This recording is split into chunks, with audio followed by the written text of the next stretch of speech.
You know, it's sad that I have to make this announcement.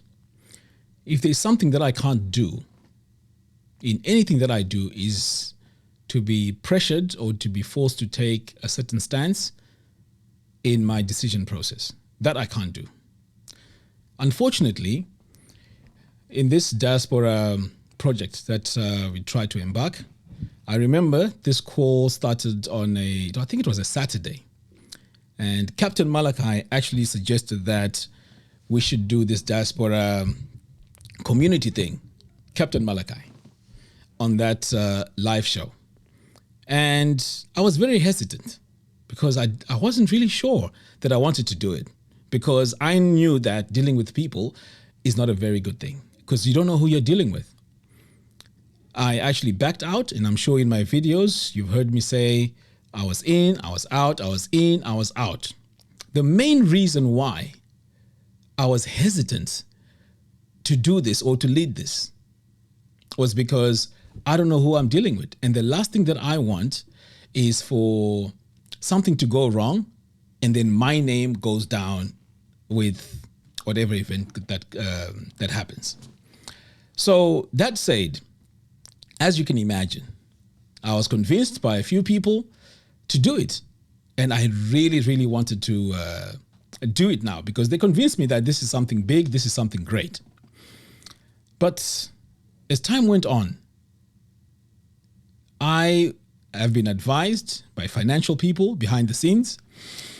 And what I wanted throughout all of this was a way that whatever business system that we set up was going to be so airtight that there was no way of getting money out of this. I think I insisted in all my videos that accountability and transparency was very, very key to this project. If that was not in place, I was not interested. You know why? Because my business is online. I work with so many companies online. My business is online. So I cannot have my name, my face, my brand dragged along the way. I can't put my name to that. Secondly, I've got very successful children who are doing their own things in their own right. They're doing very well. And can you imagine me now hearing people saying, oh, your dad is such and such. He is the one who's responsible for swindling money or something along those lines. I couldn't live with that. So it turns out that that stance perhaps was not what some people wanted or some people liked. I was revealing everything step by step. I was transparent with all of you. I showed you the roadmap, everything that needed to be done. I showed you everything. There was no step that I was going to do without anyone knowing what is happening. And to try and say I would do something behind your back without you guys knowing, it's an insult, because I know as a community of Zimbabweans, we are very smart people. And before you even part with your money, these are things that need to be verified to say, is this the right thing we need to do or not? So here's the thing. How I'd structured this, or how I was advised to structure this, bearing in mind I'm not a finance guy, was we create what is known as an SPV, a special purpose vehicle. That will be the company that represents the investors. That has its own board. They make their decisions. And that money, when it's collected, it's invested. And when it's invested, when it comes to signing for it, there's two signatories. One, which is probably me, and the other that represents the investors.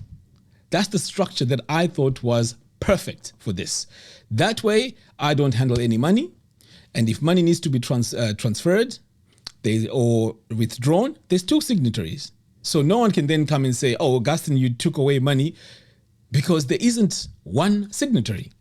That is the company structure that I proposed. And as far as I'm concerned, if you go back to the group, that's what you will see in the group. But apparently, there was a lot of resistance with that structure that was advised. A lot of resistance. But I deep down thought that was the best structure. So, as you can imagine, I started feeling very uncomfortable with the pressure that I was getting behind the scenes. And for some of you in the WhatsApp group, I've actually spoken to you because I trusted you. I've actually told you that the pressure I am getting and where things are going, I'm not comfortable with. I actually told, you guys, you know who you are. I've actually mentioned this to you. Yes, I don't listen. Yes, I want to work with a certain mindset because that mindset is what I believe is the right way of doing things. Unless someone comes to me and says, hang on, this is not the right way to do. Secondly, I have not come to the group and suggested that I'd registered a company and I have Ruwa Organic registered here and I have shares here and I'm sharing shares with someone. No. And all these claims, please put your evidence. Please put your evidence. I actually refused on several occasions to take even a deposit, a joining fee. I refused that. Why did I refuse that? Because I don't want any responsibility without a structure. I don't want any responsibility without a structure. So, why am I coming up with all these things? With the way things were going, I fear for myself because I don't know who I'm working with.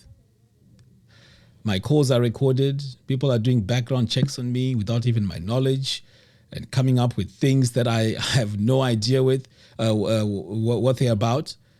All these claims and all these accusations.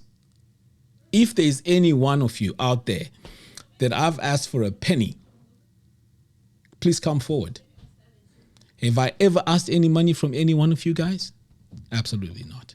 So as far as I'm concerned, I don't think I'll be happy with going on with this Diaspora project because I can see that it can be a problem. I thought about it, but this, when I'm on my own, I don't know what could happen to me. I don't know who's who in this group. I have no idea who's who. And it hurts me because I really wanted something that is great that we can build as people in the diaspora. But I don't feel safe. With the events that are happening right now, I don't feel safe. I had to pretend on some phone calls. I had to pretend to be on board with some of the ideas that were coming through. Why? Because I'm fearing for myself. I don't know what's going to happen next. I've been on phone calls that I haven't asked for. Okay, am I saying it's a bad thing? No, but at least I want time to plan. I want time to, think about things. But I just felt that I was being pressured into doing things that I don't want to do. And when I did things my way,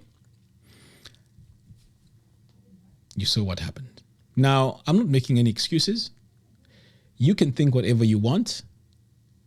You can decide whatever you want. But at this point in time, I will tell you that I don't think I want to do this diaspora thing anymore. Not because I feel like I'm guilty. No. I will leave the group open. Let's leave it open. Let's discuss. As a community, let's discuss. But in terms of starting something, nah. I've got a family to worry about. I've got myself to worry about. I cannot live my life looking over my shoulder thinking something might happen or maybe something is happening because of this. Because at the end of the day, when it comes to money and business, unfortunately, you never know what people are thinking. And that's my fear. And that's the only reason why I don't think this is a good idea for me to go into this. I don't think it's a good idea. Maybe I might do it with 5-10 people, work on little projects, maybe.